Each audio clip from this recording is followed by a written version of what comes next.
அனைவருக்கும் இனிய மாலை வணக்கம். அரங்கத்தில் இருக்கும் அனைவருக்கும் இறைவன் புறத்திலிருந்து சாந்தியும் சமாதானம் உண்டாகட்டும்.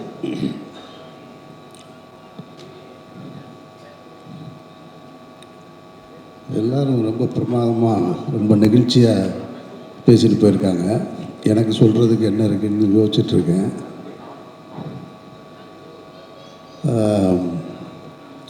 ரஞ்சித்திலிருந்து தொடங்குறேன் நான். ஆமாம்,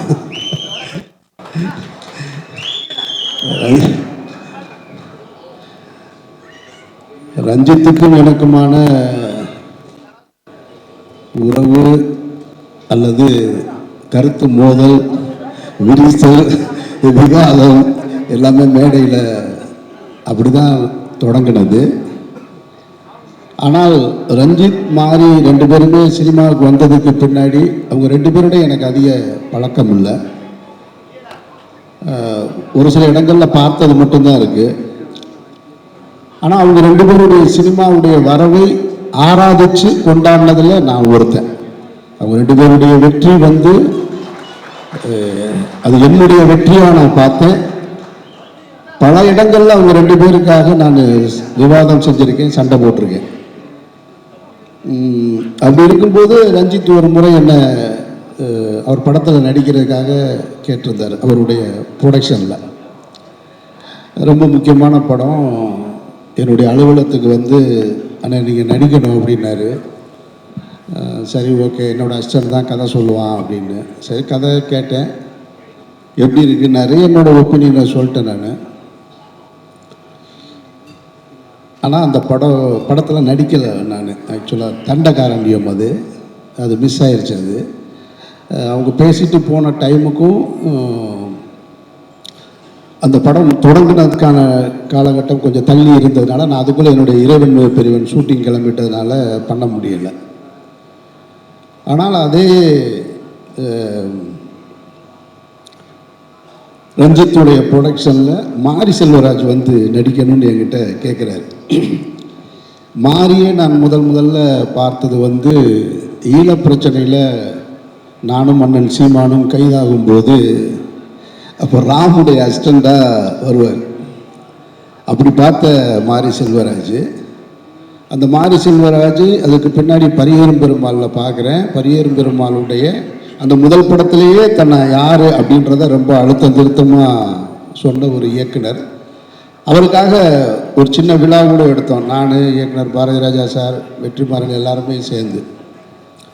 அந்த மாதிரி செல்வராஜ் வந்து இப்போ என்னை வந்து நடிக்கணும்னு கேட்குறாரு. ரஞ்சித் அண்ணன் தான் ப்ரொடியூசரு, நீங்கள் நடிக்கிறீங்களான்னு. நான் டைரக்டராக இருந்து நடிக்க வந்தாலும் எனக்கு விருப்பமான அல்லது என் மனதுக்கு நெருக்கமான ஏதாவது இருந்தால் தான் நடிக்கிறது. நடித்தே ஆகணும் அப்படின்ற எந்த கட்டாயத்திலையும் நான் இல்லை. அதனால் மாறி கேட்கும்போது எனக்கு அந்த நம்பிக்கை இருந்தது. ஏன்னா மாறி போன்ற ஒரு இயக்குனர்கள் தமிழ் சினிமாவுக்கு அவசியம்னு அடிக்கடி நான் சொல்லிக்கிட்டே இருக்கேன். நான் இருந்துக்கிட்டே இருக்கேன். மாரியும் சரி, ரஞ்சித்தும் சரி, 1000 எதிர்ப்புகள் வந்தாலும் உங்கள் படைப்புகளை நீங்கள் தொடர்ந்து செஞ்சுக்கிட்டே இருக்கணும். அதுக்கு என்னை போன்றவர்கள் உறுதுணையாக இருப்போம், பக்கத்திலே இருக்கும். அது எதை வந்தாலும் பார்க்கலாம், சண்டை செய்கிறோம், அதில் ஒன்றும் மாற்ற கருத்தே கிடையாது. அப்போ மாறி கேட்டு கதை சொன்னார். கதை சொன்ன உடனே அவர் ஒரு கதை சொன்னார். சொல்லிவிட்டு இது நீங்கள் பண்ணால் நல்லாயிருக்கும் சார்னார். சரியாக வருமா மாறின்னு? சரியாக வரும் சார், பண்ணுங்க சார்னாரு. சரி, ஓகே, பண்ணலாம் மாதிரி அப்படின்ட்டு. அப்புறம் போயிட்டு திருப்பி ஒரு 2-3 வாரம் கழித்து வந்தார். 2-3 வாரம் கழித்து வந்துட்டு, சார் நான் சொன்னேன், ரஞ்சித் அண்ணன்ட்ட பேசினேன், அப்புறம் பார்த்தேன், அது இப்படி இருந்தால் நல்லா இருக்குமாடா, இன்னும் கொஞ்சம் அதை மாற்றுடான்னு சொன்னார். திருப்பி வந்தார். திருப்பி வந்து எதையோ மாற்றிருக்கேன் அப்படின்னு சொன்னார். நானும் அப்போ அப்படியா சரின்னு கேட்டுக்கிட்டேன். அவர் முதல்ல என்ன சொன்னார்ன்றது என் மைண்டில் இல்லை, ரெண்டாவது என்ன சொன்னார்ன்றது என் மைண்டில் இல்லை. நான் நடிக்கணும்னு முடிவு எடுத்துட்டேன். இப்போ வெற்றிமாறன் கேட்ட உடனே எப்படி நடிக்கணும்னு ஒத்துக்கிட்டேனோ அதுபோல் மாறி கேட்ட உடனே நடிக்கணும்னு நான் ஒத்துக்கிட்டேன். அவ்வளோதான், அது என் மைண்டில் ஏறிடுச்சு. அவர் என்ன சொல்கிறாரு சொல்லலைன்றதெல்லாம் அப்புறம் அந்த படப்பிடிப்பு தொடங்கும் போது சில பிரச்சனைகளில் அப்போ நான் இல்லை. அப்புறம் படப்பிடிப்பு ஸ்டார்ட் ஆயிடுச்சு. திரும்ப ரொம்ப நாள் கழிச்சு ஒரு தடவை ஃபோன் பண்ணுறாரு. சார் என்ன சார் போகலாமா சார் அப்படின்னாரு. என்ன மாதிரி விளையாடுறீங்களா நீங்கன்னு? நீங்கள் எப்போ ஜனவரி பிப்ரவரியில் கேட்டீங்க, இப்போ திடீர்னு வந்துருக்கீங்க, நீங்கள் ஷூட்டிங் போட்டீங்கன்னு கேள்விப்பட்டேன். சார் இல்லை சார், அது அப்படியே தான் இருக்குது, நீங்கள் தான் வரணும், நீங்கள் தான் நடிக்கணும் அப்படின்னாரு. சரி மாதிரி வர்றேன் மாதிரி அப்படி தான் மாறி கூட இந்த படத்தில் நான் ஜாயின் ஆகிட்டேன். இப்போ அவர் ஒரு டைரக்டரு, அந்த படத்தோட கதை பிகினிங்லேருந்து எண்டு வரைக்கும் அவருக்கு தெரியும், சேஞ்சஸ் தெரியும், எல்லாருக்குமே அப்படி தான். இப்போ என் படத்தை கேட்டிங்கன்னா எனக்கு தெரியும். நான் அவர் சொன்ன எந்த கதையும் எனக்கு ஞாபகம் இல்லை. அந்த கேரக்டர் மற்ற விஷயங்கள் மட்டும்தான் ஞாபகம் இருக்குது. ஸ்பாட்டில் என்ன பண்ணுவாப்புலன்னா மாறி நான் அந்த கதையை முழுசாக ஞாபகம் வச்சிருக்கிற மாதிரியே நினச்சி சொல்லுவாப்புல. சார் அந்த இருக்குல்ல சார், அந்த சீன் அது இருக்குல்ல, அதுக்கடுத்து இதும்பாப்புல. நானும் தெரிஞ்ச மாதிரி சரி சரி சொல்லுங்க எதுவுமே எனக்கு ஞாபகம் இல்லை. மாறி என்ன சொன்னாரோ அதை செஞ்சுருக்கேன் நான், அவ்வளவுதான். இந்த படத்தில் எப்படி வட சென்னையில் அந்த ராஜன் கேரக்டருக்கான வெற்றிமாறனை சேரணும், இந்த பாண்டியராஜனுக்கு ஏதாவது ஒன்று வந்ததுன்னா அது மாரி செல்வராஜுக்கு தான் போயிடுச்சு. அது எனக்கு அதுக்கு எந்த தொடர்பும் இல்லை. மாரியும் ரஞ்சித்தும் என் மேலே வச்சிருக்கிற அன்புக்கு நான் நன்றி ரொம்ப. ஏன்னா மாறி நான் எப்போ எமோஷனலாக ஆகிற ஆள் கிடையாது, நான் ரொம்ப ஸ்ட்ராங்கான ஒரு ஆள். மாறி அதை சொல்லும்போது அவர் எதிர்பார்த்ததை விட கூடுதல் அந்த கேரக்டர் பண்ணியிருக்கேன், நான் பண்ணியிருக்கேன்னாரு. அது அவர் தான் அதை வாங்கியிருக்காரு, அதனால் மாரிக்கு தான் அந்த கிரெடிட் போய் சேரணும். இதுக்கப்புறம் துரு, உங்களுக்கெல்லாம் இந்த துருவை எப்போ தெரியும்னு தெரியல. நான் பார்த்தது இந்த உலகம்னு 99 பார்த்தேன் நான் வீட்டில். சினிமா எவ்வளோ விசித்திரமானது அப்படின்றத இந்த ஸ்டேஜை வச்சு என் மைண்டுக்குள்ளே ஓட்டி பார்க்குறேன் நான். அவங்க அப்பாவும் நானும் ரொம்ப நெருங்கிய நண்பர்கள், அது யாருக்குமே தெரியாது. சினிமாவில் எங்கேயுமே அதை பற்றி நாங்கள் பேசிக்கிட்டதுமே கிடையாது. அவருடைய உழைப்பு என்னன்னு பக்கத்தில் இருந்து பார்த்தவன் நான். சேது படத்தில் டே 1 பூஜையிலிருந்து ரிலீஸ் வரைக்கும் பார்த்தவன் நான். சேது வெற்றிக்கு அப்புறமும் பக்கத்தில் இருந்து பார்த்தவன் நான். அப்போல்லாம் துருவை போய் பாருங்க, 2 வயசு இருக்குமா துருவ, அப்போது 99ல் 2 வயசு இருக்குன்னா 3 வயசு, பெசன் நகர் வீட்டில் எதையாவது கேட்டால் அடம் பிடிச்சிக்கிட்டே இருப்பாப்புல. நான் தான் தூக்கிட்டு போவேன் கடைக்கு வாயான்னு. அவங்க ரொம்ப ஸ்ட்ரிக்டான அம்மா, அப்பா வந்து ரொம்ப செல்லம் அவருக்கு. அதுக்கப்புறம் துருவை எப்போ பார்த்தேன் அப்படின்னா ஒரு 10 இயர்ஸ் இருக்குன்னு நினைக்கிறேன் நான். அவங்க அப்பா விக்ரம் சார், அவங்க அம்மா,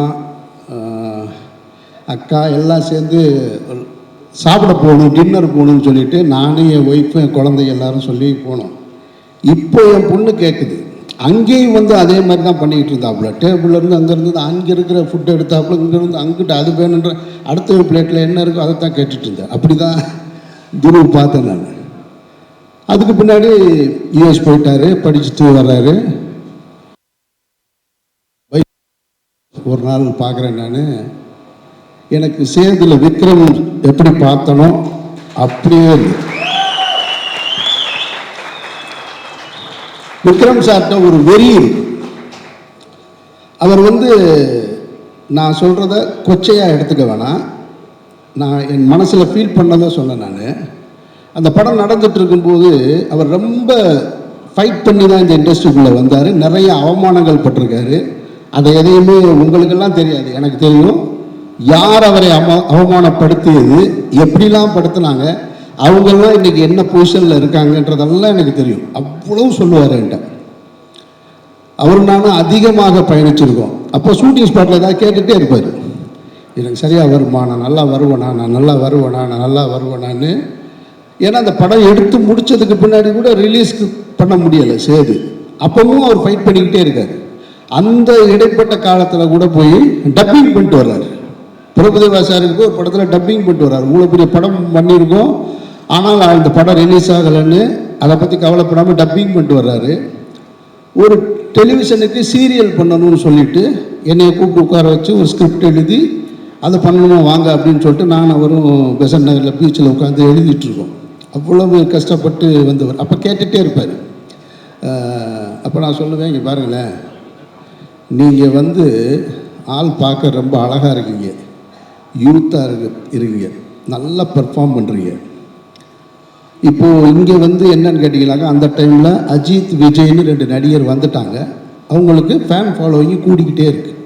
நான் சொல்கிறேன், நான் கொஞ்சம் கொஞ்சமாக 2 பேருடைய படங்கள் இருக்கும். அந்த டைமில் தான் சேது அண்டர் ப்ரொடக்ஷனில் இருக்குது. அப்போ நான் சொன்னேன் அவர்கிட்ட, அவங்க 2 பேரும் என்ன பொசிஷனில் இருப்பாங்கன்றது தெரியல. ஏன்னா ஃபேன் ஃபாலோவிங் வச்சுருக்காங்க. இதில் யார் நம்பர் 1 யார் நம்பர் 2 அதெல்லாம் எனக்கு அதை ஜட்ஜ் பண்ண முடியும். ஆனால் ஒன்று சொல்கிறேன், நான் நீங்கள் கடைசி வரைக்கும் சினிமாவில் இருப்பீங்க. அதை மட்டும் எனக்கு நல்லா தெரியும். கடைசி வரைக்கும் இருப்பீங்க. நீங்கள் தான் சினிமா வேணான்னு ஒதுங்கினா தான் உண்டு, தவிர சினிமா உங்களை ஒதுக்கவே முடியாது. அப்படி ஒரு ஆக்டர் நீங்கள், அதில் எந்த டவுட்டும் கிடையாது. அவ்வளவு டெடிக்கேஷன் அப்படிலாம் பார்க்கவே முடியாது. சும்மா சினிமாவில் டெடிக்கேஷன் சொல்லுவாங்க. நான் பார்த்து வியந்ததில் வந்து விக்ரம் தான். அது ரஞ்சித்துக்கு நல்லா தெரியும். அது சொல்லவே வேணாம். தங்கலானில் பார்த்துருக்கு. கும்பகோணத்திலிருந்து திருவிடைமருதூரில் ஷூட்டிங் நடக்கும். உடம்பு குறைக்கணும், அந்த பாண்டிமடம் போர்ஷன் பண்ணணுங்கும் போது காலையில் எழுந்திரிச்சு நடந்து வருவார். ஒரு ஹீரோ அந்த படத்தில் நடிக்கிறதுக்காக லொக்கேஷனுக்கு நடந்தே வருவார். அது ஒரு 15 கிலோமீட்டர் இருக்கும். காலையில் நட, திருப்பி வரும்போது நட, 15 கிலோமீட்டர். அப்படியே இப்படி ஆயிட்டாப்ல பாண்டிமடம் போர்ஷன். கிட்டத்தட்ட அவருக்கு ஒரு வெறி இருந்தது. ஏன்னா நாம ஜெயிக்கணும்னு. துருவுக்கு அது தேவையில்லை. ஏன்னா அப்பா பெரிய ஸ்டார். ஆனால் துருவுக்கிட்டையும் அது இருக்கிறத நான் பார்த்தேன். நான் உங்ககிட்டையும் பார்த்தேன். நான் அவ்வளவு, ஏன்னா அவர் படித்ததுக்கு ஸ்டூடெண்ட் மாதிரி எந்திரிச்சு நின்று அவ்வளவு எனக்கு ஆச்சரியமாக இருக்குது. யூஎஸில் படிச்சுட்டு அங்கேருந்து வந்து மாரி செல்வராஜ் லொக்கேஷன்லாம் உங்களுக்குலாம் தெரியும்ல. அவர் என்ன ஊட்டிலையும் கொடைக்கானலும் எடுப்பார். அது ஒரு காடு, பொட்டக்காடு, எங்கே முன்னு இருக்குது எது இருக்குன்னு தெரியாது. அதில் கொண்டு வந்துக்கிட்டு அதை கொடுக்குற காஸ்டியூம் இருக்குல்ல, அந்த கைலியை பார்த்தா எப்படா கிளியிருன்ற மாதிரியே இருக்கும். அதை கொண்டு வந்து அந்த லொக்கேஷன்லேயே கொண்டு வந்து அப்படியே நின்று மாற்றிட்டு, அந்த சகதிக்குள்ளேயும் மண்ணுக்குள்ளேயும் அந்த அது என்னது எரிக்கிற இடம் மயானக்கரையில் எனக்கும் அவருக்கும் எந்த காம்பினேஷனும் கிடையாது படத்தில். நான் ஒரு சின்ன கேரக்டர் தான் பண்ணியிருக்கேன். நான் நின்று பார்த்துட்ருக்கேன். நான் அப்போ பார்க்க எனக்கு வாய்ப்பு கிடைச்சது. அப்போ எனக்கு தெரிஞ்சது, நான் துருவோட முதல் 2 படமும் பார்த்துருக்கேன். துரு எப்படி வந்து விக்ரம் சார் பிதாமகனில் கிடைச்சது, துருவுக்கு இந்த படத்திலே கிடைச்சிருச்சுன்னு நான் நினைக்கிறேன். நான் அப்படி தான் நான் ஃபீல் பண்ணுறேன். எனக்கு ஆச்சரியம், என்னடா நம்ம தூக்கிட்டு கடைக்கு தூக்கிட்டு போன பிள்ளையோடு நடிச்சிட்டு இருக்கோம். பரவாயில்ல, சினிமா புதுசாக நிறையா சொல்லி தருதுன்னு.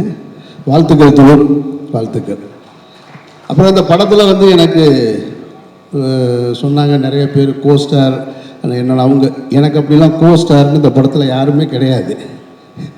எங்குழுந்து அவங்க ரெஜிசா சொல்லும்போது சொன்னாங்க, எனக்கு அருமையான நண்பர் கிடச்சிட்டாங்க அனுபமா கூட தான் ஒரே ஒரு சீன் இருக்குது. எனக்கு ஒரு சீன், அவங்களோட அந்த பொண்ணு, அவங்க வந்து அவங்களோட மலையாள படம்லாம் பார்த்துருக்கேன் நான். இப்போ கூட ஒரு படம் ட்ரெய்லர் வந்திருக்கு, செம்மையாக, ரொம்ப அழகாக ஸ்டைலிஷாக. ஆனால் இந்த படத்தில் பார்த்தீங்கன்னா, உட்காருங்க ப்ளீஸ், இந்த படத்தில் பார்த்தீங்கன்னா வேற ஒரு டைமென்ஷன். அதில் என்னென்னா, அப்படின்னா நம்மளை ஒரு மாதிரி அரட்டிடுச்சு. அப்படி பண்ணிகிட்டு இருக்கும்போதே டக்குன்னு அப்படி கண்ணில் இருந்து கண்ணீர் வருது. என்னடா அந்த பொண்ணு கிளிசரின் போட்டு அழுகுதா, கிளிசரின் போடாமல் அழுகுதான்னா பிரமாதப்படுத்துச்சு. நான் ஒரு டைலாக் பேசணும், என் டைலாக் முடிஞ்சதுக்கப்புறம் அவங்க இது பண்ணணும்.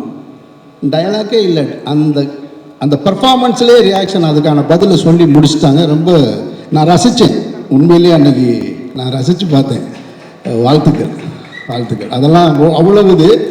ஆனால் இவங்களெல்லாம் ஷூட்டிங் ஸ்பாட்டில் பார்க்குற வாய்ப்பு மட்டும் எனக்கு கிடைச்சது. காம்பினேஷன் கிடையாது. ஷூட்டிங் ஸ்பாட்டில் பார்த்து ரெஜிசா பார்த்து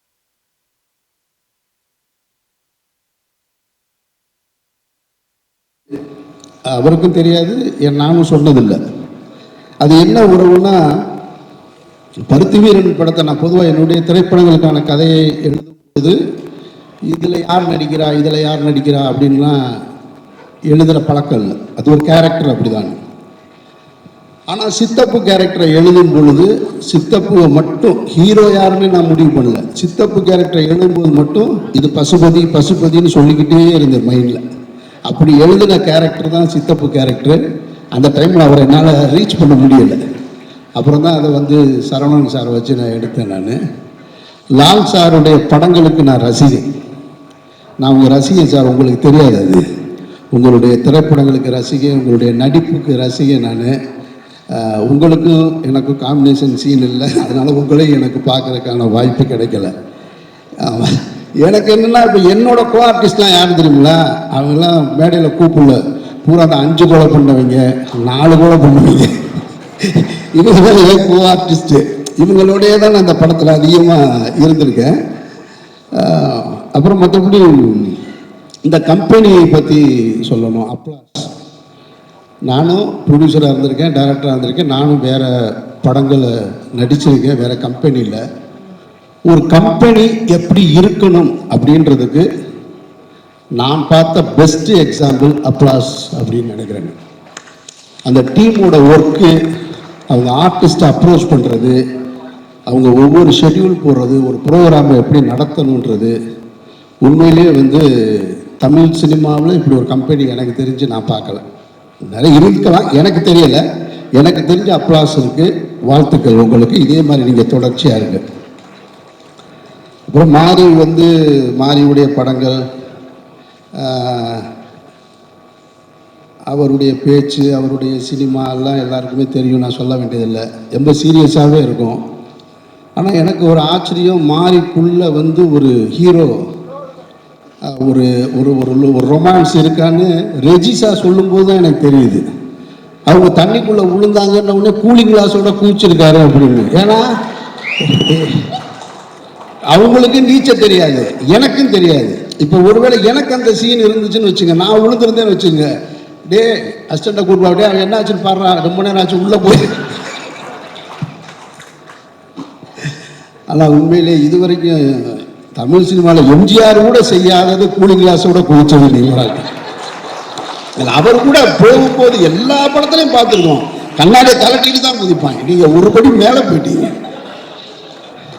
ஆமாம், ஷூவோட வாட்செல்லாம் கழட்டி கொடுப்பாங்க சண்டை போடும்போது, நீங்கள் அதுக்கு மேலேயும் போயிட்டீங்க. அதுதான் சொன்னாங்க, சரி பெஸ்ட் ஃப்ரெண்டுன்னு. வாழ்த்துக்கள் 2 பேரும். அப்புறம் இந்த தம்பி கேமராமேன் எழிலரசன் தானே, அருமையான ஒர்க்கு, பிரமாதப்பட்டுட்டு. நான் ஸ்பாட்டில் பார்த்து ரொம்ப அட்மையர் ஆனேன். ரொம்ப ரொம்ப பிடிச்சது எனக்கு உங்களுடைய ஒர்க்கு. அப்புறம் இந்த நிவாஸ் மியூசிக் டைரக்டர் எங்கே இருக்காப்புல நிவாஸ், எனக்கு ஒரு நிமிஷம் வந்து துருவுக்கு போட்டியாக நீ வந்துடுவியோன்ற அந்த அச்சம் இருந்து. என்ன டான்ஸே அது, என்ன பர்ஃபார்மன்ஸு ஸ்டேஜில். மாறி எப்படி பார்க்குறாப்புல, அடுத்த படம் இவனே போட்டுருவோமா நம்ம ஹீரோவா அப்படின்னு எனக்கே தோணுச்சு. ஏன்னா இப்படி ஒரு எனர்ஜி எங்கேருந்து வரும்? அத்தனை பாட்டை எப்படி மனப்பாடம் பண்ணி அதை பாட முடியும்? அது இப்போ அந்த மூடோட, அதில் டான்ஸ் வேறு இடையில ஒரு இடத்துல மைக்கேல் ஜாக்சன் ஸ்டெப்பெல்லாம் போகிறாப்புல, அப்படி ஜம்ப் பண்ணி போகிறாப்புல. இவ்வளவு எனர்ஜிலாம் யாருக்கிட்டையுமே இருக்க வாய்ப்பு இல்லை. நான் எழுதி தரேன், நீ கண்டிப்பாக ஹீரோவாக போறீங்க, அதில் எந்த மாற்று கருத்தும் கிடையாது. அதனால் இந்த பைசன் வந்து படம் பார்க்கக்கூடிய வாய்ப்பும் எனக்கு கிடைச்சது. மாரியுடைய மற்ற படங்களை விட இங்கே ஏற்கனவே அவங்க சொன்னது மாதிரி இந்த படம் வந்து ரொம்ப இன்னொரு டைமென்ஷனாகவும் இருக்குது. கிராமங்கள்லேயே அந்த கேமராவை வச்சு அந்த கிராமத்து மனிதர்களை வச்சு எடுத்துக்கிட்டு இருந்த மாதிரி ஒரு ஸ்டெப்பு மேலே போய் இன்னொரு டைமென்ஷன் இருக்குது. அந்த ஸ்போர்ட்ஸ் சம்மந்தமான படமாக இருக்கிறதுனால நான் பார்த்தேன். ஏன்னா அந்த இடத்துல கொஞ்சம் தடுமாற்றம் இருக்கும் எல்லாருக்கும். அதை உடைக்கிறது இருக்குல்ல, அந்த உடைக்கிறத சரியாக உடைச்சிருக்காரு. பாரதிராஜா சாருக்கு இந்த பிரச்சனை இருந்ததுன்னு சொல்லுவாங்க. அவருடைய முதல் 3 படங்கள் கிராமத்து படங்களாக இருந்தது. வெற்றி படங்கள், தொடர் வெற்றி படங்கள், 16 வயதிலே, கிழக்கே போகும்போது, புதிய வார்ப்புகள்லாம் வெற்றி ஆன உடனே இந்த ஆளுக்கு கிராமத்து படம் தான் எடுக்க தெரியும், வேறு எதுவும் எடுக்க தெரியாத உடனே வச்சார் ஒரு ஆப்பு, சிகப்பு ரோஜாக்கள்னு ஒரு படம், எல்லாத்தையும் தாண்டி ஒரு ஹிட்டு. அது மாதிரி இன்னொரு இடத்துக்கு மாறி நகண்டிருக்காப்புல. மாறி அந்த விஷுவல்ஸும் நான் பார்த்தேன். வாழ்த்துக்கள் மாறி, வாழ்த்துக்கள். மற்ற யாரையும் விட்டுட்டேன்னா, யார் அனீஸ், இந்த தம்பி போயிட்டான். அப்படி எனக்கு அடையாளம் தெரியல. யாகியா பாயுடைய பேரை அவன் சொன்ன மாதிரி சின்ன பையனாக தான் நான் பார்த்துருக்கேன் நான். வாழ்த்துக்கள். மாறி உங்களுடைய திரைப்பயணத்தில் பைசன் இன்னும் ஒரு மகுடமாக இருக்க என்னுடைய நெஞ்சார்ந்த வாழ்த்துக்கள். நன்றி.